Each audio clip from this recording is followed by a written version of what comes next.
നമ്മുടെ സ്വന്തം മാളച്ചേട്ടന്റെ വീട്ടിലാണ്.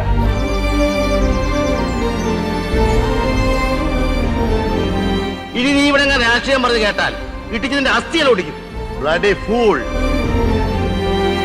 ഫ്ലോറ് ചെയ്യാൻ ആള് സമ്മതിച്ചിട്ടില്ല. എന്റെ മക്കൾ ഓടി കളിക്കണം, മണ്ണിൽ കളിക്കണം എന്ന് പറഞ്ഞിട്ട് മറ്റേ കോൺക്രീറ്റോ ഇതൊന്നും ചെയ്യാൻ സമ്മതിച്ചിട്ടില്ല. മാളച്ചേട്ടന്റെ നിർബന്ധമാണ്. എത്ര വർഷത്തെ പഴക്കമുണ്ട്? 40 വർഷമായി താമസിച്ചിട്ട്. 40 വർഷത്തെ പഴക്കമുണ്ട് അല്ലേ? ഓ നൈസ് നൈസ് നൈസ്. അപ്പം ആ കാണുന്ന ബെൻസ് അച്ഛൻ്റെയാണ്, അവിടെ കിടക്കണം, ഇപ്പൊ പുറത്തേക്ക് കിട്ടില്ലേ. അതും അദ്ദേഹത്തിന്റെ 23 വർഷം പഴക്കമുള്ള. 23 വർഷം പഴക്കമുള്ളതാ.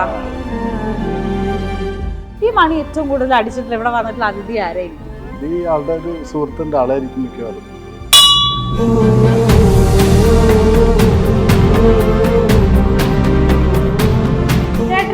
അപ്പം അച്ഛൻ ഇത്ര വലിയ കലാകാരനായതുകൊണ്ട് സിനിമാ ഫീൽഡിലേക്ക് കയറാൻ അങ്ങനെ ഒരു ഇഷ്ടം അങ്ങനെ ഇഷ്ടമില്ലല്ലോ, അതൊരു കഴിവിന്റെ മാത്രമേ ഇഷ്ടപ്പെട്ടുകൊണ്ട് മാത്രമേ ഞാൻ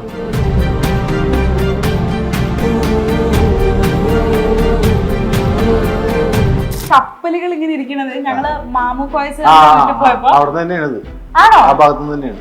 അതുപോലെ തന്നെ അതാ ഇവിടെ സുബ്രഹ്മണ്യ സ്വാമിയുടെ ഒരു ഇത് നല്ല പഴക്കമുള്ളതാണല്ലോ. ഇല്ല, കുറച്ച് ഇത് വുഡനാണ്. ഇത് അദ്ദേഹം വായിച്ചിരുന്ന തബലകളാണല്ലേ? ഒത്തിരി ഉണ്ടല്ലോ.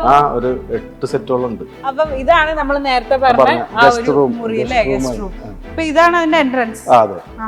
2025 അദ്ദേഹം പോയിട്ട് 10 വർഷം ആകുകയാണ്. അപ്പം എങ്കിൽ കൂടി അദ്ദേഹം തിരശ്ശീലയിൽ നമുക്ക് മുമ്പിൽ കാണിച്ചു വെച്ചിട്ടുള്ള ഒരു ഓരോ വേഷങ്ങളാണ് ഇങ്ങനെ ഓരോരോ അവാർഡ്സ് കാണുമ്പോഴത്തേക്കും നമ്മുടെ മനസ്സിലായ എവർഗ്രീൻ ആയിട്ട് നിൽക്കുന്ന വേഷങ്ങൾ ഓർമ്മ വരികയാണ്. നമ്മൾ ഇവിടെ തന്നെ ഉണ്ടല്ലോ, തരാനുള്ളത് എപ്പോഴായാലും തരും. ഇപ്പോൾ നിങ്ങൾക്ക് എല്ലാവർക്കും വളരെയധികം ഇഷ്ടമുള്ള ഒരു കലാകാരൻ്റെ വീട്ടിലാണ് ഞാൻ വന്നിട്ടുള്ളത്. നിങ്ങൾ അദ്ദേഹത്തിൻ്റെ വീടും പരിസരവും ഒക്കെ കാണിച്ചു തരാനായിട്ട്. ആ മുഖഛായ കാണുമ്പോൾ തന്നെ നിങ്ങൾക്ക് മനസ്സിലാകും ആരാണ് എൻ്റെ ഇന്നത്തെ ഗസ്റ്റ് എന്ന്. അപ്പം നമുക്കകത്തേക്ക് പോവാം.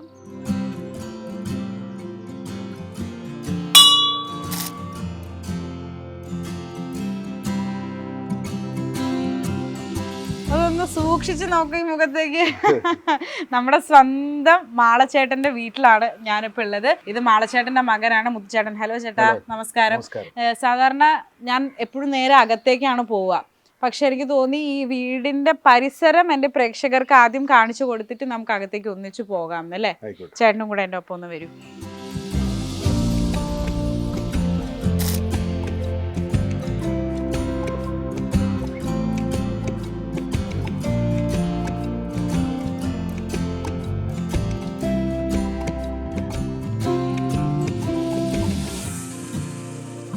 ഇവിടെ വന്നപ്പോൾ തന്നെ ഉണ്ടല്ലോ, ആക്ച്വലി എൻ്റെ കണ്ണ് ആദ്യം ഉടക്കിയത് എവിടെയായിരിക്കും? ഇവിടെ വരുന്നവരെല്ലാവരും ആദ്യം എന്താണ് കോംപ്ലിമെന്റ് ചെയ്യുക വന്ന് കയറുമ്പോൾ തന്നെ?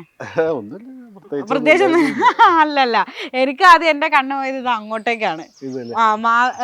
എന്താണ് ബബ്ലൂസ് നാരങ്ങ അല്ലേ? ഇത് ഇവിടെ ഈ അത്യാവശ്യം ചെടികളും ഇതൊക്കെ ഉണ്ട്. ഇതൊക്കെ മാളച്ചേട്ടൻ നട്ടുപിടിപ്പിച്ച് ഒന്നുമല്ല, അമ്മയാണ് ഇതിന്റെ ഒക്കത്തിന്റെ ആളല്ലേ? ഇത് വന്നവർക്കും പോണവർക്കൊക്കെ ആണോ? ഉണ്ടെങ്കിൽ എനിക്ക് പറഞ്ഞ ഉണ്ടല്ലേ?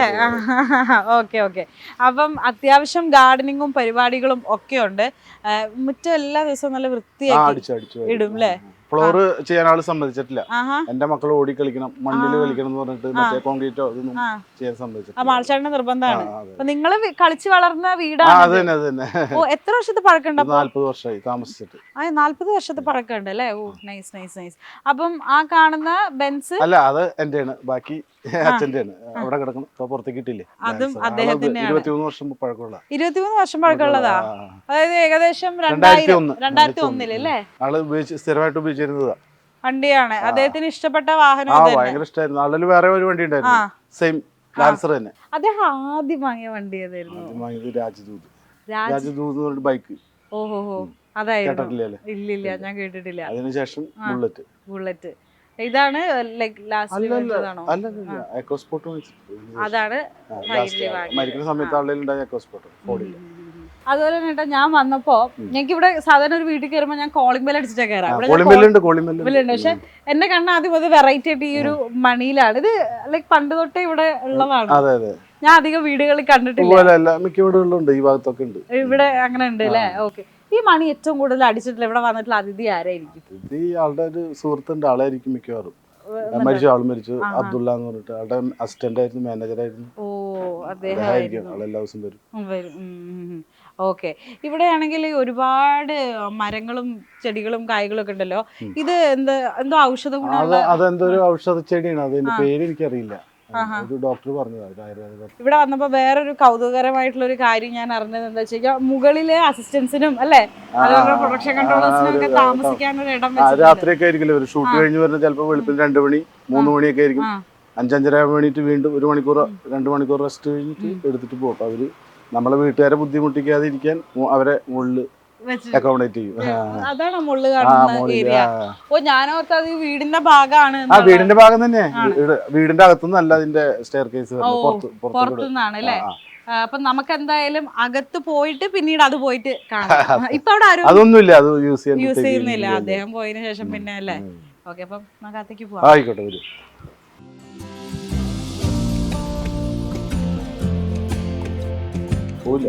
ആണോ?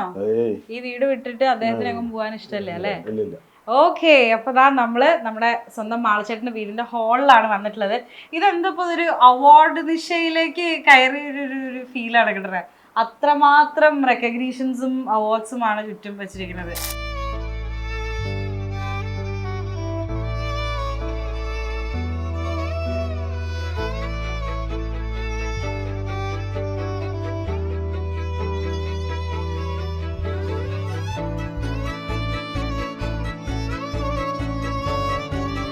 ഇതൊക്കെ അദ്ദേഹം ഉള്ള കാലം തൊട്ടിട്ടേ സ്റ്റാക്ക് ചെയ്ത് ഇങ്ങനെ വെച്ചിരിക്കുകയാണോ, അതോ ചേട്ടന്റെ കോൺട്രിബ്യൂഷൻ, മക്കളുടെ കോൺട്രിബ്യൂഷൻ എന്തെങ്കിലും ചേട്ടൻ? അപ്പം അച്ഛൻ ഇത്ര വലിയ കലാകാരനായതുകൊണ്ട് സിനിമാ ഫീൽഡിലേക്ക് കയറാൻ അങ്ങനെ ഒരു ഇഷ്ടം അങ്ങനെ ഇഷ്ടമില്ലല്ലോ. അത് അതൊരു കഴിവിന്റെ മാത്രം മേഖലയല്ലേ, നമ്മൾ ഇഷ്ടപ്പെട്ടുകൊണ്ട് മാത്രം അങ്ങനെ ആവണം. അല്ല ചേട്ടനപ്പോ ഒരു കഴിവുണ്ട്, എന്താണ് ചെറിയ കഴിവുകളൊക്കെ ഉണ്ടാവും. ഈ ഒരു സംഭവേ ഞാൻ ആക്ച്വലി ഈ കപ്പലുകൾ ഇങ്ങനെ ഇരിക്കണത് ഞങ്ങള് മാമു കോയ്സ് വീട്ടിൽ പോയപ്പോ അവിടെ തന്നെയാണത്. ആണോ? ആ ഭാഗത്ത് തന്നെയാണ്. ആണ്. എന്താ ഈ കപ്പലുകളുടെ ഒരു എനിക്കെന്നറിയില്ല. ബേപ്പൂരാണ് അതിന്റെ ഒരു കേന്ദ്രം, അത് കിട്ടുന്ന സ്ഥലം. അവിടെ നിന്ന് തന്നെ കിട്ടിയിട്ടുള്ളതാണ് വാങ്ങിച്ചതെന്ന് തോന്നുന്നു. ആണ്. ഞാൻ ആദ്യം ഇവിടെ വന്നപ്പോ എന്റെ കണ്ണുടക്കിയത് എന്റെ കുറച്ച് ഫേവറേറ്റ് സിനിമകളുടെ റിവാർഡ്സ് അവിടെ ഇരിക്കുന്നുണ്ട്. ഇതാ മീശമാധവൻ അല്ലേ? മീശമാധവൻ ഉണ്ട്, ചാന്തുപൊട്ടുണ്ട്, കൊച്ചു കൊച്ചു സന്തോഷങ്ങളുണ്ട്. പിന്നെ മുകളിൽ നിങ്ങളൊന്നും ജനിച്ചിട്ടുണ്ടാവില്ല. ക്ഷമിച്ചു 80s ക്ഷമിച്ചു എന്നൊരു വാക്ക് മുകളിൽ. പിന്നെ കുറെ എണ്ണം പിന്നിൽ പോയിട്ടുണ്ട്, അതൊക്കെ ഒന്നും ഓർമ്മയില്ല. പിന്നെ കുറെ കെട്ടി ചാക്കിൽ കെട്ടി വെച്ച സ്ഥലമില്ല. പരിമിതിയല്ലേ, ചെറിയ വീടല്ലേ. ആണല്ലേ? ഓ ഇവിടെ ഉണ്ട് 2020. ഇതൊക്കെ എനിക്ക് ഭയങ്കര ഇഷ്ടമുള്ള സിനിമകളാ. ഇത് കൊറേ മുരുകനും കൃഷ്ണനും ഒക്കെ ഉണ്ടല്ലോ. ഒരു ഭക്തനായിരുന്നു അദ്ദേഹം, ഭയങ്കര മുരുക ഭക്തനാണ്.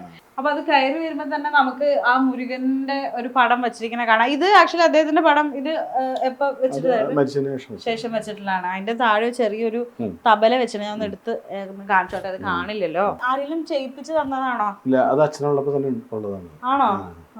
ആരോ ഗിഫ്റ്റ് കൊടുത്താണ് അച്ഛന്. ഓ അത് ശരി. അറിയില്ല. അദ്ദേഹം വലിയൊരു തബലിസ്റ്റ് കൂടിയായിരുന്നല്ലോ. ചേട്ടൻ തബല വായിക്കില്ല? കുറച്ച് വായിക്കില്ല. അദ്ദേഹം പഠിപ്പിച്ചു. കുറച്ച് ബാലപാഠം അച്ഛൻ പറഞ്ഞു തന്നു. പിന്നെ തന്നെത്താൻ കുറച്ച്, പിന്നെ അത് നിർത്തി. കണ്ടിന്യൂ ചെയ്യാന് കോളേജിൽ തന്നെ നിർത്തി. ഇനിയിപ്പോ നടക്കില്ല. അതുപോലെ തന്നെ ഇവിടെ സുബ്രഹ്മണ്യ സ്വാമിയുടെ ഒരു ഇത് നല്ല പഴക്കമുള്ളതാന്ന് തോന്നുന്നല്ലോ. ഇത് വുഡനാ? വുഡ് വെച്ച് ചെയ്തതാണ് അല്ലേ? നല്ല ഭംഗിയുണ്ട്. എത്ര വർഷത്തെ പഴക്കം കാണും ഇതിന്? ഇത് 20 വർഷത്തെ പഴക്കമുണ്ട്. 20 വർഷത്തെ പഴക്കമുണ്ട് എന്തായാലും. ഇതെന്താ ചേട്ടാ? ഇത് സ്റ്റാമ്പ്. അച്ഛൻ മരിച്ചതിന് ശേഷം അത് പൊടിയും സ്റ്റാമ്പ് ഇറക്കിണ്ടായിരുന്നു അച്ഛന്റെ പേരില്, സ്റ്റാമ്പ് എന്ന് പറഞ്ഞിട്ട്. അപ്പൊ അത് അന്ന് എടുത്ത ഒരുപാട് വിഗ്രഹങ്ങളും ഇതും ഒക്കെ ഉണ്ട് ഇതിനകത്ത്. ഇവിടെ ആക്ച്വലി ഏറ്റവും പഴക്കം ഏറിയ ഒരു ഇത് എന്തായിരിക്കും? തകിലുകൊട്ടാമ്പുറം എന്ന് പറഞ്ഞൊരു പടം ഉണ്ടായിരുന്നു. അത് അതിന്റെ പിന്നിലും തോന്നുന്നു. അത് എടുക്കാൻ ബുദ്ധിമുട്ടാണ്. അതിന്റെ പുറകിലാണ് 82 അങ്ങനെ എന്തോ അങ്ങനെ അല്ലേ? ഞാൻ ആദ്യമായിട്ട് കാണുന്നത് തറവാട്ടിൽ. ഇത് വേറെ സ്ഥലത്താണ് തറവാട്. അവിടെ വെച്ചിട്ട് ഈ സാധനം ഇരിക്കുന്നുണ്ട്. അപ്പൊ തറവാടിരുന്നത് ഇവിടെ ആയിരുന്നില്ല? അല്ലല്ല, തൊട്ട് കുറച്ച് ഒരു 5-6 വീട് അപ്പുറത്ത് ആണ്. ഇപ്പൊ ഈ വീട് പണി കഴിപ്പിക്കുമ്പോഴൊക്കെ ചേട്ടൻ എങ്ങനെ തീരെ കുഞ്ഞാണോ അതോ ഇതിന്റെ ഒരു പ്രോസസ് കണ്ടിട്ടുണ്ടോ? എനിക്ക് 8 വയസ്സൊക്കെ ഉണ്ടാകും അല്ലേ? ഓൾറൈറ്റ്. അപ്പം ഇത് മറ്റൊരു ഷോക്കേസ് ആണ് ഈ വീട്ടിലുള്ള. ഇതിനകത്ത് കുറേയേറെ ഫാമിലി പിക്ചേഴ്സ് ഒക്കെയാണ് വെച്ചിട്ടുള്ളത്. ഇത് ഇവിടെ കണ്ട നേരത്തെ കണ്ട വാവകളാണ്. എന്റെ മൂത്ത മോൻ, അവൻ മാത്രമേ ഉണ്ടായിരുന്നുള്ളൂ അച്ഛനുള്ളപ്പോ. ആണോ? അച്ഛൻ മരിച്ചതിന് ശേഷം 2 മക്കളും. ബാക്കി 2 പേരും അവര് കണ്ടിട്ടില്ല. അയ്യോടാ. അപ്പം ഇത്രയും വലിയൊരു ലെജൻഡിന്റെ ഒരു സ്നേഹം നേരിട്ട് അനുഭവിക്കാൻ ഭാഗ്യം ഉണ്ടായത് മൂത്ത ആൾക്കാർ. എന്താ മൂത്ത മോന്റെ പേര്? വേദവ്യാസൻ. അപ്പൊ അതാണിത് അല്ലെ? വേദു ആണത്. അപ്പം ഇത് തബല വായിക്കാൻ അവൻ 6 മാസമുള്ളപ്പോ എഴഞ്ഞു വരും അച്ഛൻ്റെ അടുത്തേക്ക്. തബല വായിക്കുമ്പോ എഴഞ്ഞു വന്നിട്ട് വെറുതെ ഒന്നും അറിയില്ല, 6 മാസമല്ലേ ഉള്ളൂ. അപ്പൊ അങ്ങനെ ഫോട്ടോ ഒന്ന് അന്ന് മൊബൈലിലൊക്കെ എടുത്ത് വെക്കണത് അത്. അയ്യോടാ, ക്യൂട്ടായിട്ടുണ്ട്. അവനാണ് ഇത് അല്ലേ? അവനാണത്. അച്ഛോ. ഈ വാവ ഇത് രണ്ടാമത്തെ മകളാണ്. രണ്ടാമത്തെ ആള്. ഇതോ? അത് ഒടുവിലത്തെ ലാസ്റ്റ്. ഈ ഒരു പിക്ചറിന് പുറകിൽ എന്തോ ഒരു കഥയില്ലേ? അദ്ദേഹത്തിന്റെ അവാർഡ്, ലാസ്റ്റ് വാങ്ങിയ അവാർഡ് ഇത് അതല്ല, അതെന്തോ ഒരു പ്രവാസി ഭാരതി എന്ന് പറഞ്ഞിട്ട് ഒരു സംഘടനയുണ്ട്. അവരുടെ ശ്രീ തിരുവഞ്ചൂർ രാധാകൃഷ്ണനാണ് അത് കൊടുക്കുന്നത്. ഗവർണറായിരുന്നു. എന്താണ് ആളുടെ പേര്? അപ്പുറത്ത് വൈറ്റ്. എന്തായാലും ഇവിടെ വന്ന് ഈ ഒരു സ്പേസ് കാണുമ്പോ, അപ്പം 2025 അദ്ദേഹം പോയിട്ട് 10 വർഷം ആകുകയാണ്. അപ്പം എങ്കിൽ കൂടി അദ്ദേഹം തിരശ്ശീലയിൽ നമുക്ക് മുമ്പിൽ കാണിച്ചു വെച്ചിട്ടുള്ള ഓരോ വേഷങ്ങളാണ്. ഇങ്ങനെ ഓരോരോ അവാർഡ്സ് കാണുമ്പോഴത്തേക്കും നമ്മുടെ മനസ്സിലായ എവർഗ്രീൻ ആയിട്ട് നിൽക്കുന്ന വേഷങ്ങൾ ഓർമ്മ വരികയാണ്. അപ്പം ചേട്ടന് എത്ര വയസ്സുണ്ട് ഈ ഒരു വീട് പണി? അതായത് തറവാട് ഇവിടെ ആയിരുന്നില്ല? തറവാട് ഇതിന്റെ ഒരു 6 വീട് അപ്പുറത്താണ്. ഇപ്പൊ ഇവിടെ തറവാട് പൊളിച്ചു. ഇപ്പൊ അച്ഛന്റെ ഏറ്റവും ഇളയ സഹോദരൻ അവിടെ പൊളിച്ചു. ഓക്കെ. അപ്പം ഈ വീട് പണിയുമ്പോ ചേട്ടന് 7 വയസ്സാണ്. പണി തുടങ്ങുമ്പോഴേ 2-3 വർഷം എടുത്തു. പഴയ കാലത്ത് പെട്ടെന്ന് വീട് പണിയാൻ പറ്റില്ല. പൈസ ഒക്കെ വരുന്നനുസരിച്ചൊക്കെ അല്ലേ കൂടുതൽ പണികള്. പിന്നെ എല്ലാത്തിനും ഡിലേ അല്ലേ, ഇന്നത്തെ മാതിരി അല്ലല്ലോ, സ്പീഡിൽ പണിയില്ലല്ലോ. എത്ര വർഷം എടുത്തിരുന്നു? 3 വർഷത്തിലും മേലെ എടുത്തു എല്ലാ ഫൈനൽ പണി കഴിയും. കാരണം അന്നത്തെ കാലത്ത് ഈ ടൈൽസിന്റെ അടിയിൽ മൊസൈക്ക് എന്ന് പറഞ്ഞ ഒരു സംഭവം ഉണ്ട്, മാർബിൾ. അതൊക്കെ ആയിരുന്നു. അത് മറ്റേ പോളിഷ് ചെയ്യാനും ഉരയ്ക്കാനും ഒരു 8 മാസമൊക്കെയാണ് നിന്നിട്ട് ആൾക്കാർ കട്ട് ചെയ്യും. 3 ലെയർ കട്ട് ചെയ്ത് വാക്സ് ഇടാനും ഇതിനൊക്കെ. അങ്ങനെ അപ്പൊ കുറെ കാലങ്ങൾ അതിന് തന്നെ വേണ്ടി വരും. ഉരയ്ക്കല്, കല്ല് വെച്ചിട്ട് ഉരയ്ക്കല്, കട്ടിങ് കൈ കൊണ്ട് ഉരയ്ക്കവര്, മറ്റേത് മെഷീൻ വെച്ചിട്ട്. അപ്പൊ അതിനൊക്കെ കുറെ അങ്ങനെ ഒരേ പണികള്, മറ്റേ കാർപ്പൻട്രി വർക്ക്, അതൊക്കെ സമയം ഒരുപാട് എടുക്കുന്നു. പക്ഷെ എന്നാലും അന്നും അദ്ദേഹം സിനിമാ നടൻ തന്നെയാണല്ലോ. അല്ല, സിനിമയില് അഭിനയിച്ച പൈസ കൊണ്ട് സ്റ്റാർട്ട് ചെയ്തതാണ് വീട് പണി. ഓൾറെഡി ഏത് പടത്തിലായിരിക്കും വർക്ക് ചെയ്തിട്ടുണ്ടാകുക? താറാവൊക്കെ കഴിഞ്ഞപ്പോ സ്ഥലം വാങ്ങിച്ചു. താറാവ് എന്ന് പറഞ്ഞ പടം ഉണ്ടായിരുന്നു, 80കളിലാണ്. അത് ഏതാ കറക്റ്റ് ഓർമ്മയില്ല. പിന്നെ അതിനുശേഷം പണിത്. എന്തായാലും ഈ ഒരു ഏരിയയിലെ വിശേഷങ്ങളൊക്കെ നമ്മൾ കണ്ടു. ഇനി നമുക്ക് അടുത്ത സ്ഥലത്തേക്ക് പോവാം അല്ലേട്ടാ. ഓൾറൈറ്റ്. അപ്പൊ ഇതാണ് ഒരു ഡൈനിങ് ഏരിയ അല്ലേ? നിങ്ങളുടെ ഒരു പേഴ്സണൽ ഒരു ലിവിംഗ് റൂം എന്ന് വേണമെങ്കിൽ പറയാം. അച്ഛനെ ഇവിടെ ഇരുന്നിട്ട് തവല വയ്ക്കാറ്. ഈ ചെയർ ഇട്ട ഭാഗത്ത് അത് മാറ്റിയിടും. ഇവിടെ ഇരുന്നിട്ട് തവല വയ്ക്കും. അദ്ദേഹത്തിന് ഈ വീട്ടിൽ ഏറ്റവും ഇഷ്ടമുള്ള ഏരിയ അങ്ങനെയില്ല, ബെഡ്റൂമിൽ കിടക്കും. എപ്പോഴും ഷൂട്ടൊന്നും ഇല്ലെങ്കിൽ ടൈം സ്പെൻഡ് ചെയ്യുന്നത് ഇവിടെ തന്നെ ആയിരിക്കും. ഓക്കെ. അപ്പൊ ഇതാണ് ഇവിടുത്തെ ഒരു ഡൈനിങ് സ്പേസ്. നിങ്ങൾ എല്ലാവരും ഒരുമിച്ചിരുന്ന് എപ്പോഴും ഒരുമിച്ചായിരിക്കില്ല, എപ്പോഴും ആൾക്ക് പെട്ടെന്ന് ഭക്ഷണം കഴിക്കണം. ഞാനൊക്കെ ലേറ്റ് ആയിട്ട് ചെറുപ്പത്തിന്റെ ഒരു ശീലം അങ്ങനെ ആണല്ലേ. ഇവിടെ ഫുൾ ഇങ്ങോട്ട് വന്നപ്പോഴും മുരുക ഭഗവാന്റെ പിക്ചർ ഉണ്ട്. അദ്ദേഹത്തിന് എന്താണ് അങ്ങനെ ഒരു മുരുകഭക്തി ഇത്ര വരെ? മുരുകനോട് ഭയങ്കര പ്രിയമാണ്. ഫുൾ മുരുകനെ ആലോചിച്ചിട്ടാണ്. മുരുകന്റെ ലോക്കറ്റ് വരെ ആള് എപ്പോഴും ഉപയോഗിക്കും. എന്തെങ്കിലും അതിനൊരു കാരണം എന്തെന്നറിയില്ല. അത് അച്ഛനും അച്ഛന്റെ അമ്മയും ഒക്കെ അങ്ങനെ തന്നെയായിരുന്നു. പാരമ്പര്യമായിട്ട് കിട്ടിയെന്ന് തോന്നുന്നു. ചേട്ടനോ? എനിക്ക് ഓക്കെ. അപ്പം എങ്ങനെയായിട്ട് ഇവിടുത്തെ ഒരു ഭക്ഷണ രീതിയൊക്കെ അദ്ദേഹം മരിക്കുന്നത് വരെ എങ്ങനെയായിരുന്നു? എല്ലാവരും ഒരുമിച്ച് ഒരേ നേരം ഇരുന്ന് കഴിക്കണം, അങ്ങനെയൊക്കെ നിർബന്ധം ഉണ്ടായിരുന്നോ? അങ്ങനെയില്ല. ആള് ഇഷ്ടമുള്ളപ്പോ ഒക്കെ ഇഷ്ടമല്ല. ആൾക്ക് എപ്പോഴും ഭക്ഷണം കഴിക്കണം. ഡയബറ്റിക് ആയിരുന്നു. അപ്പൊ വിശപ്പ് കൂടുതലുണ്ടെന്ന് എപ്പോഴും പറയും. ആള് ആഗ്രഹം അതിൻ്റെ ഉള്ളിൽ ഇരുന്ന് കഴിക്കാനാ കിച്ചണില്. അപ്പൊ സാധനങ്ങൾ പെട്ടെന്ന് കിട്ടില്ല. ഇതാകുമ്പോ ചോദിച്ച് വരുത്തിക്കേണ്ടി വരും. അച്ഛനെ ഒന്ന് റെസ്ട്രിക്ഷൻ ഉണ്ടായിരുന്നു. പക്ഷെ ആള് ഇവിടെ മാത്രമേ ചെയ്യുള്ളൂ. പുറത്തേക്ക് അപ്പൊ തന്നെ പോയി പുറത്ത് വേറെ കടയിൽ പോയി കഴിക്കും, ഭക്ഷണം കഴിക്കും. എന്തായിരുന്നു ഇഷ്ടപ്പെട്ട ഭക്ഷണം? ഇഷ്ടപ്പെട്ട മീനൊക്കെ ഭയങ്കര ഇഷ്ടമാണ്. മീൻ ഭയങ്കരമായിട്ട് കഴിക്കും ഡെയിലി. സാമ്പാറ് ഇഡലിക്ക് മീൻകറി കൂട്ടി ഇഡ്ഡലി കഴിക്കുന്ന ആളാ കാലത്ത്. ഓ അത്ര മീൻ ഇഷ്ടമായിരുന്നു അല്ലേ? ഓക്കെ. എങ്ങനെയായിരുന്നു him as A father? Strict ആയിട്ടുള്ള ഒരു അച്ഛനായിരുന്നു? അങ്ങനെയൊന്നുമില്ല. അല്ലായിരുന്നു. ഇപ്പൊ നമുക്ക് അറിയുന്നത് ഒരുപാട് കോമഡി ഒക്കെ പറഞ്ഞ് നമ്മളെ ചിരിപ്പിക്കുന്ന ഒരു മാളാരവൻ തന്നെയാണ്. അപ്പൊ മാളച്ചേട്ടൻ എങ്ങനെയായിരുന്നു വീട്ടില് സീരിയസ് ആണ്, അത്യാവശ്യം ആള് സീരിയസ് ആയിട്ടുള്ള കാര്യങ്ങളാണ് എപ്പോഴും പറയാറുള്ളത്. ചിരി അച്ഛൻ്റെ അനുജനുണ്ടായിരുന്നു. അദ്ദേഹം അച്ഛൻ മരിക്കുന്നതിന് നേരത്തെ മരിച്ചുപോയി. അദ്ദേഹം ഇവിടെ തന്നെയായിരുന്നു. ആള് ഭയങ്കരമായിട്ട് കോമഡി പറയുക ആസ്വദിക്കുന്ന ഒരാളാണ്. ആളുടെ കോമഡികളാണ് അച്ഛനെ ഏറ്റവും ഇഷ്ടം. അത് ശരി. നമ്മളത് എന്തെങ്കിലുമൊക്കെ അതിന് സ്ക്രീനിൽ കണ്ടിട്ടുണ്ടാവും അദ്ദേഹത്തിന്റെ എന്തെങ്കിലും കോമഡികളൊക്കെ? ഇല്ല അല്ലേ? ഓൾറൈറ്റ്. ഇത് അദ്ദേഹം വായിച്ചിരുന്ന തബലകളാണല്ലേ? അതെ. ഇപ്പൊ ഒത്തിരി കംപ്ലൈന്റ് ആയിട്ട് ഇരിക്കണം, ശരിയാക്കി വെക്കണം. ഇത് ഒത്തിരി ഉണ്ടല്ലോ. ഒരു 8 സെറ്റോളം ഉണ്ട്. ഇത് വ്യത്യാസങ്ങളുണ്ടോ ഇതില്? അല്ല, എല്ലാം പിച്ച് വേറെ, ഹൈ പിച്ച് അങ്ങനെയൊക്കെയുള്ള പിച്ചുകൾ വേറെ ഉള്ള തബലകളാണ്. ഈ കുട്ടി ഇൻസ്ട്രുമെന്റ് അത് അടുത്തുള്ളൂ. അത് വായിക്കണതല്ല, അതൊരു ടോയ് മാതിരി കെട്ടി തന്നിരിക്കുന്നതാണല്ലേ? ഇത് മൃദംഗത്തിന്റെ മിനിയേച്ചർ വേർഷൻ ആണ്. ഇതായിരുന്നു നമ്മുടെ ലെജൻഡ് ആയിട്ടുള്ള മാള സാറ് വായിച്ചുകൊണ്ടിരുന്ന തബലകൾ. ഇതിൽ അദ്ദേഹത്തിന് ഒരു ഫേവറേറ്റ് അങ്ങനെ ഉണ്ടോ? ഇല്ല, ആളിങ്ങനെ ഓരോ ഇത് അറിയാലോ, അപ്പൊ പറയൂ ശ്രുതി അനുസരിച്ച് മാറ്റി വായിക്കും. ലെഷർ ടൈം ഒക്കെ അത് ആള് അവസാന കാലഘട്ടത്തിലാണ് അങ്ങനെ തബലയിൽ കൂടുതൽ. പിന്നെ അല്ലാത്ത സമയത്തൊന്നും, നല്ല തിരക്കുള്ള സമയത്തൊന്നും ആള് വായിച്ചിരുന്നില്ല. ലാസ്റ്റ് അച്ഛൻ മരിക്കുന്ന ഒരു 10 കൊല്ലം ആയിട്ടാണ് തബലയിലേക്ക് കൂടുതൽ കോൺസെൻട്രേഷൻ വന്നിട്ടുള്ളൂ. അല്ലെങ്കിൽ ഇത് തന്നെയല്ലേ, എന്നും സിനിമ ഷൂട്ട് കഴിഞ്ഞിട്ട് ഉറങ്ങാൻ നേരില്ല, ക്ഷീണമായിരിക്കും, അങ്ങനെയൊക്കെ ആയിരുന്നു. ഇത് ഇതിനകത്ത് ചേട്ടന്റെ പടം ഉണ്ടോ? ഇതിലില്ല, ഇത് പെങ്ങളാണ്, സിസ്റ്റർ ഫാമിലിയാണ്. സിസ്റ്റർ മകൻ അറ്റത്ത്, അളിയൻ മകൻ. ചേട്ടന്റെ ഫാമിലി ഫോട്ടോ, കല്യാണ ഫോട്ടോ ഒന്നും ഇവിടെ ഇല്ല, വെച്ചിട്ടില്ല. വൈഫ് അഡ്വക്കേറ്റ് ആണ് കേട്ടോ. ഇവിടെ ഇല്ല, ചേച്ചി പോയിരിക്കുകയാണ്. അല്ലെങ്കിൽ നമുക്ക് പരിചയപ്പെടായിരുന്നു. അപ്പം ഈ ചേച്ചിയുടെ കല്യാണത്തിനായിരുന്നോ ചേട്ടാ മമ്മൂക്ക വന്ന കഥ? ഞാൻ പറഞ്ഞു കേട്ടിട്ടുണ്ട്, അദ്ദേഹം പറഞ്ഞു കേട്ടിട്ടുണ്ട്. വെളുപ്പിനാണ് എത്തി, 2 മണിക്ക് ഇവിടെ. അതായത് കല്യാണ തലേദിവസമല്ല, കാലത്തുമല്ല. അതിന് സമയമില്ല, ആള് ഷൂട്ട് നടക്കുകയായിരുന്നു. എനിക്ക് തോന്നുന്നു പുറപ്പാട് എന്ന് പറഞ്ഞ ഫിലിമായിരുന്നു. ഇടുക്കിന്ന് വന്ന കൊച്ചിൻ ഹനീഫ, മമ്മൂക്ക വൈഫ്, അദ്ദേഹത്തിന്റെ മമ്മൂക്കയുടെ അനുജൻ ഇബ്രാഹിം കുട്ടി, ഇവരെല്ലാം വേണ്ടിട്ട് വന്നത്. എനിക്ക് 10-14 വയസ്സുള്ളൂ. ഉറങ്ങിയിട്ടില്ല ആരൊന്ന്. ആള് വരുന്ന പറഞ്ഞ പിന്നെ ഉറങ്ങില്ല. ആള് വന്ന് പോയി കഴിഞ്ഞപ്പോ ഗുരുവായൂർ വെച്ചായിരുന്നു കല്യാണം. അങ്ങനെ എല്ലാവരും കുളി തുടങ്ങി. 4 മണിയായപ്പോഴത്തേനും തുടങ്ങിയാലേ 6 മണിക്ക് പുറപ്പെടാൻ പറ്റുള്ളൂ. പിന്നെ അന്ന് ഉറങ്ങിയിട്ടില്ല. അങ്ങനെ കല്യാണം കൂടാൻ പോയി എന്നുള്ളത് ഒരു കല്യാണ കഥ. ഓക്കെ. അപ്പം 40 വർഷത്തോളം പഴക്കമുള്ള ഈ വീട്ടിലിപ്പോ എത്ര മുറികളാണ്? അത് കിച്ചൺ ആണ് കേട്ടോ, നമ്മളെ നേരെ പുറകിൽ കാണുന്നത്. പിന്നെ എത്ര മുറികളുണ്ട്? 3 ബെഡ്റൂം. 3 ബെഡ്റൂം ആണുള്ളത്. പിന്നെ സ്പേസും. അല്ല, മുകളിലെ ബെഡ്റൂം തന്നെയാണ് അത്. അപ്പൊ നേരത്തെ നമ്മൾ പറഞ്ഞതുപോലെ നമുക്കൊന്ന് മുകളിൽ പോയി കണ്ടാലോ? ഭയം. അപ്പോ ഇനിയിപ്പോ ഞാൻ പോവാൻ പോകുന്നത്, ചേട്ടനെ കൊണ്ടുപോകാൻ പോകുന്നത് ഇവിടുത്തെ ഫസ്റ്റ് ഫ്ലോറിലേക്കാണ്. അതായത് നമ്മൾ നേരത്തെ പറഞ്ഞില്ല, ഇവിടെ അസിസ്റ്റൻസും മാളച്ചേട്ടൻ്റെ മാനേജേഴ്സും ഒക്കെ വരുമ്പം വീട്ടുകാരെ ബുദ്ധിമുട്ടിക്കാതെ കയറി പോകുന്ന ആ ഒരു വെളുപ്പിനൊക്കെ വരുമ്പോ അല്ലേ? ഓക്കെ.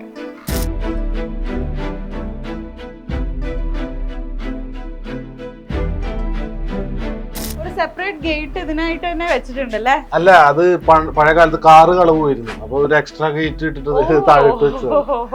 അന്ന് ചെറിയ കാറുകളാണ്, സെന്നൊക്കെ ആയിരുന്നു. അപ്പൊ അതൊക്കെ ഇതിനകത്ത് കൊള്ളും.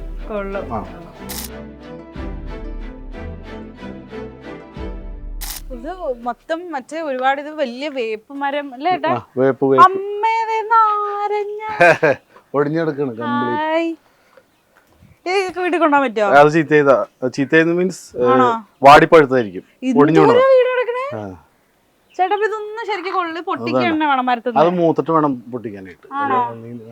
മൂക്കാന്ന് പറഞ്ഞാൽ വലിപ്പം വെക്കും കുറച്ചും കൂടി, ഇതിന്റെ ഇരട്ടിയാവും. പൊളിച്ചു നോക്കാം നമുക്ക് കുറച്ച് കഴിഞ്ഞിട്ട്. ഇതേ കിടക്കണം, നിറച്ച് കിടക്കണം. ഒന്ന് പൊളിച്ചു നോക്കണം. അപ്പം ഇതാണ് നമ്മൾ നേരത്തെ പറഞ്ഞ ആ ഒരു മുറി അല്ലേ, ഗസ്റ്റ് റൂം. അപ്പൊ ഇതാണ് അതിന്റെ എൻട്രൻസ്. അതെ.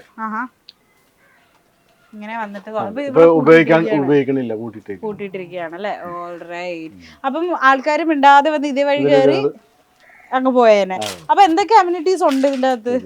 പ്രത്യേകിച്ച്. അപ്പൊ എന്തായാലും മാളച്ചേട്ടന്റെ വീട് എല്ലാരും കണ്ടല്ലോ. എന്തായാലും ഇവിടെ നിന്ന് നാരങ്ങ ഒന്ന് വിടണം കേട്ടോ. ഇഷ്ടം പോലെ കിടക്കല്ലേ കൊണ്ടുപോകണല്ലേ. ഇതൊക്കെയാണ് നമ്മുടെ സ്വന്തം മാളച്ചേട്ടന്റെ വീട്ടിലെ വിശേഷങ്ങൾ. എന്തായാലും ഞാൻ തീരെ പ്രതീക്ഷയില്ല കേട്ടാ. അതായത് ഞാൻ പറഞ്ഞില്ലേ, ഞാൻ കുഞ്ഞിലെ ഒരു റിയാലിറ്റി ഷോ ആ ഷോന്റെ ജഡ്ജായിരുന്നു മാളാരവിന്ദൻ സർ. അപ്പം അദ്ദേഹത്തിന്റെ വീട്ടിൽ വരാൻ പറ്റി. അദ്ദേഹം ഉപയോഗിച്ച സാധനങ്ങള്, അദ്ദേഹത്തിന്റെ വീട്, പരിസരം, വൈഫ്, പേരക്കുട്ടികള് എല്ലാരെയും കാണാൻ പറ്റി. ചേട്ടനെ മീറ്റ് ചെയ്യാൻ പറ്റിയതിൽ ഒരുപാട് സന്തോഷം. ബൈ ദ വേ, ഇത് എന്ത് ബ്രേസ്ലെറ്റ് ചേട്ടാ? ഇത് പഴയ കാലത്ത് അച്ഛൻ്റെയാണ്. അച്ഛൻ്റെ ആയതുകൊണ്ട് എനിക്ക് കൃത്യമായിട്ട് അറിയില്ല. ഇത് ബ്ലഡ് പ്രഷർ കുറയ്ക്കാൻ ഉപയോഗിക്കണ വളാന്ന് പറഞ്ഞിട്ടാണ് ഇറങ്ങിയിരുന്നത് അന്നത്തെ കാലത്ത്. ഈ നീല സ്റ്റോണിന് എന്തെങ്കിലും അതൊക്കെ അതിന്റെ ബന്ധപ്പെട്ടിട്ടായിരിക്കണം.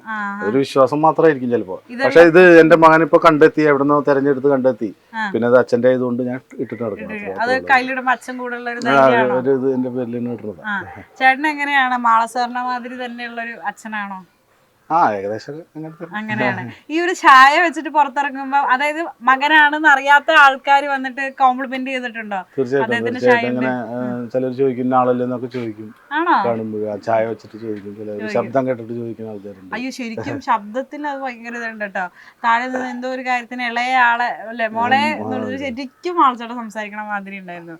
ഈ എല്ലാ നടന്മാരുടെയും മക്കളോട് ചോദിക്കുന്ന ഒരു ക്ലീശ ചോദ്യമാണ്, എന്തായിരിക്കും അദ്ദേഹത്തിന്റെ ഏറ്റവും ഇഷ്ടപ്പെട്ട സിനിമ? അച്ഛൻ്റെ ഒരു സിനിമയല്ല, ഒരുപാട് സിനിമകൾ ഇഷ്ടമാണ്. ഒരു ഒരെണ്ണം പേരെടുത്ത് പറയാന്ന് വെച്ചാൽ എൻ്റെ ആദ്യ കാലഘട്ടത്തിൽ ഞാൻ കണ്ട സിനിമ താറാവ് എന്ന് പറഞ്ഞ ഫിലിം, അത് ജെയ്സി സാർ സംവിധാനം ചെയ്ത്. അതിലെ ക്യാരക്ടർ ഗംഭീരമായിട്ട് ചെയ്തിട്ട് എനിക്ക് അന്ന് ഓർമ്മയുണ്ട്, ഇന്നും ഓർമ്മയുണ്ട്. അതൊക്കെയാണ് ഇഷ്ടപ്പെട്ട. പിന്നെ ലോഹിയേട്ടന്റെ കുറെ പടങ്ങളിലും ഭരതൻ സാറിന്റെ പടത്തിലൊക്കെ കുറെ അഭിനയിച്ചിട്ടുണ്ട്. അദ്ദേഹത്തിന്റെ കോമഡി കാണാനാണ് ഇഷ്ടം? അല്ല, കോമഡിയും രണ്ടു തരത്തിൽ ചെയ്തിരുന്നു. ലാസ്റ്റ് ആയപ്പോ സീരിയസ് വേഷങ്ങൾ മാത്രമായിരുന്നു ആള് ചെയ്തിരുന്നത് അവസാന കാലഘട്ടത്തിൽ. അതെ അതെ. അപ്പം ചേട്ടൻ ഇനിയിപ്പോ സിനിമയിലേക്ക് ഒന്നും നോക്കിയതേ ഇല്ല? പിന്നീട് ഞാനിപ്പോ ഒരു 10-20 വർഷമായിട്ട് എനിക്ക് ബിസിനസ്സാണ്. അപ്പൊ പിന്നെ അതിൽ നിന്ന് ഒട്ടും നീങ്ങാൻ പറ്റാത്ത, അല്ലെങ്കിൽ മാറി നിൽക്കാൻ പറ്റാത്ത ബുദ്ധിമുട്ടുകളുള്ള ആണ് ചെയ്യുന്നത് അല്ലേ? വൈഫ് അഡ്വക്കേറ്റ് ആണ്. മക്കളൊക്കെ? മക്കള് മൂത്ത ആള് 8ാം ക്ലാസ്സിൽ പഠിക്കുന്നു. പിന്നെ 2 ചെറിയ മക്കള് 1ാം ക്ലാസ്സിൽ UKG പഠിക്കുകയാണ് അല്ലേ? ഓൾറെഡി. അപ്പം താഴെ എല്ലാവരും ഉണ്ട്. എല്ലാവർക്കും ഓൺ സ്ക്രീൻ വരാനായിട്ട് താല്പര്യമില്ല. അതുകൊണ്ട് തന്നെ ഞാൻ പ്രൈവറ്റ്ലി അവരോടൊക്കെ നിങ്ങളുടെ എല്ലാ സുഖാന്വേഷണങ്ങളും പറഞ്ഞേക്കാം. എന്തായാലും എനിക്ക് വീടും സ്ഥലമൊക്കെ വന്ന് കണ്ട് വളരെ ഇഷ്ടപ്പെട്ടു. എസ്പെഷ്യലി ഈ ഒരു സ്പേസ്. വെറുതെ ഇതിന്റെ മുകളിലൊക്കെ കയറി ഇരിക്കുകയാണെങ്കിലേ ഞാനങ്ങനെയൊക്കെ മണ്ടയിൽ ചാടിക്കാൻ പണ്ട് കിടന്നുറങ്ങിയിരുന്നു. പായൊക്കെ ഇട്ടിട്ട് കിടക്കും. രാത്രി നോക്കിയിട്ട് നല്ല ഒരു ഇതാണ്. എസ്പെഷ്യലി ഇവിടെ നിന്ന് നോക്കുമ്പോഴേക്കും ആ താഴെയുള്ള പച്ചപ്പും ഇതൊക്കെ വെച്ചിട്ട് ഭയങ്കര രസമാണ്. അപ്പൊ മുത്തുചേട്ടാ, താങ്ക് യു സോ മച്ച്. ചേട്ടന്റെ ശരിക്കുള്ള പേര് മുത്തു തന്നെയാണ്? അല്ല, എന്റെ ശരിക്കുള്ള പേര് കിഷോർ എന്നാണ്. വീട്ടിലും നാട്ടിലും അച്ഛനും എല്ലാവരും വിളിക്കുന്നത് മുത്തു എന്നാണ്. അദ്ദേഹമാണോ മുത്തു? അച്ഛൻ മുത്തു എന്നാണ് എനിക്ക് ശരിക്കും പേരിട്ടത്. പക്ഷെ സ്കൂളിലൊക്കെ ചേർത്തപ്പോ കിഷോർ എന്നായി ആക്കിയതാണ്. എങ്ങനെ ഫുൾ നെയിം? അപ്പൊ കിഷോർ അല്ല, കിഷോറിന് മാത്രം, അരവിന്ദനില്ല, കിഷോറിന് മാത്രം. ഓക്കെ. അപ്പൊ എന്തായാലും ഇത്രയും നേരം നമ്മളെ പ്രേക്ഷകർക്ക് വേണ്ടിയിട്ട് ഇവിടെയൊക്കെ കാണിച്ചു തന്നതിന് thank you so much. Like so grateful to you, നമുക്ക് വന്നതൊക്കെ കാണാൻ പറ്റിയതില്.